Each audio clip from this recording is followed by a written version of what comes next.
আসসালামু আলাইকুম প্রিয় এইচএসসি পরীক্ষার্থী শিক্ষার কৌশল ইউটিউব চ্যানেলে তোমাদের সবাইকে স্বাগতম। তোমরা যারা 2024 সালে এইচএসসি পরীক্ষা দিবে তোমাদের পরীক্ষা কিন্তু ইতিমধ্যে স্থগিত করা হলো। এই মাত্র শিক্ষামন্ত্রী একটি সংবাদ সম্মেলনে বলেছে যে সিলেটের যে বন্যা সে বন্যার কারণে এইচএসসি 2024 সালের পরীক্ষা স্থগিত করা হলো। এখন কোন কোন বোর্ডের পরীক্ষা স্থগিত করা হলো সে বিষয় নিয়ে আজকের ভিডিওতে আমরা আলোচনা করব। অবশ্যই তোমরা না টেনে পুরোপুরি ভিডিওটি দেখার চেষ্টা করবে। আর তোমরা কে কোন বোর্ড থেকে পরীক্ষা দিচ্ছ অবশ্যই আমার এই ভিডিওর কমেন্ট বক্সে।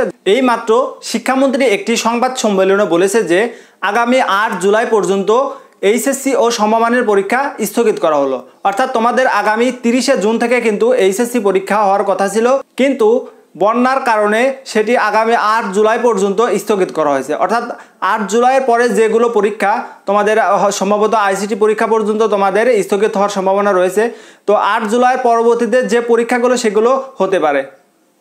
তো 8 জুলাইয়ের পরে যদি বন্যা পরিস্থিতি খারাপ হয় তাহলে কিন্তু পরীক্ষা সেগুলোও বাদ দেওয়া হবে। যদি বন্যা পরিস্থিতি ভালো হয় তাহলে 8 জুলাই পর থেকে যে পরীক্ষাগুলো সেগুলো চলমান থাকবে। তো এই নির্দেশনা শুধুমাত্র কিন্তু সিলেট বিভাগের জন্য। অর্থাৎ সিলেট বোর্ডে যারা পরীক্ষার্থী আছো তোমাদের কিন্তু আগামী 8 জুলাই পর্যন্ত যেগুলো পরীক্ষা আছে সেই পরীক্ষাগুলো স্থগিত করা হয়েছে। পরবর্তী যে পরীক্ষাগুলো রয়েছে সেগুলো কিন্তু চলমান থাকবে। তো এরপরে আসি অন্যান্য বিভাগগুলো। সিলেট বিভাগের পাশাপাশি কিন্তু অন্যান্য বিভাগেও বন্যা হচ্ছে, তবে সেখানে বন্যা পরিস্থিতি একটু ভালো। তবে সেখানকার যদি বন্যা পরিস্থিতি খারাপ যায় বা খারাপ হয় তখন কিন্তু এই পরীক্ষা সেই সমস্ত বোর্ডগুলোরও স্থগিত করা হতে পারে। এখন পর্যন্ত কিন্তু শুধুমাত্র সিলেট বোর্ডেরই এই পরীক্ষাগুলো স্থগিত করা হয়েছে। তো বাদবাকি যে বোর্ডগুলো রয়েছে বা বাদবাকি যে বোর্ডগুলোর স্টুডেন্টরা রয়েছে তোমরা কিন্তু আগেই পড়াশোনা বাদ দিয়ে বসে থাকবে না, কারণ তোমাদের জন্য কিন্তু এখনও কোনো নির্দেশনা দেয়নি শিক্ষা বোর্ড শুধুমাত্র সিলেট বিভাগের জন্য কিন্তু এই নির্দেশনাটি দিয়েছে। তো যখন তোমাদের জন্য স্থগিতের নির্দেশনা দেয় তখন থেকে কিন্তু পড়াশোনা তোমরা স্টপ করতে পারো। তার আগে কিন্তু তোমরা কখনোই পড়ার টেবিল থেকে উঠবে না বা পড়াশোনা বাদ দেবে। যদি বাদবাকি বোর্ডগুলোর কোনো নির্দেশনা আসে তাহলে অবশ্যই শিক্ষার কৌশল ইউটিউব চ্যানেলে জানিয়ে দেওয়া হবে। অবশ্যই তোমরা শিক্ষার কৌশল ইউটিউব চ্যানেলের সাথে থাকবে। আর সিলেট বোর্ড বাদে কোন কোন বোর্ড থেকে তোমরা পরীক্ষা দিচ্ছ বা কোন কোন বোর্ডের বন্যা পরিস্থিতি খারাপ অবশ্যই তোমরা এই ভিডিওর কমেন্ট বক্সে জানাবে। আর তোমরা যারা আমার চ্যানেলে নতুন অবশ্যই চ্যানেলটি সাবস্ক্রাইব করে রাখবে।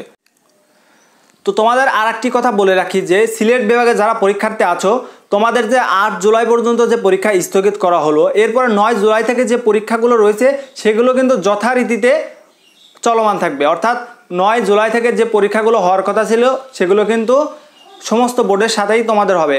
আর যে পরীক্ষাগুলো তোমাদের স্থগিত করা হয়েছে এই এইচএসসি পরীক্ষা শেষ হওয়ার পরে তোমাদের কিন্তু এই পরীক্ষাগুলো নিয়ে নেওয়া হবে। প্রিয় এইচএসসি পরীক্ষার্থী, এই ছিল তোমাদের বন্যার কারণে পরীক্ষা স্থগিতের আপডেট। এরপরে যে বোর্ডগুলোর পরীক্ষা স্থগিত করা হয় বা হবে সেগুলো অবশ্যই আমি তোমাদেরকে জানিয়ে দেবো। তো তার জন্য তোমরা অবশ্যই শিক্ষার কৌশল ইউটিউব চ্যানেলের সাথেই থাকবে। আজকের মতো ভিডিও এখানে শেষ করছি। আল্লাহ হাফিজ।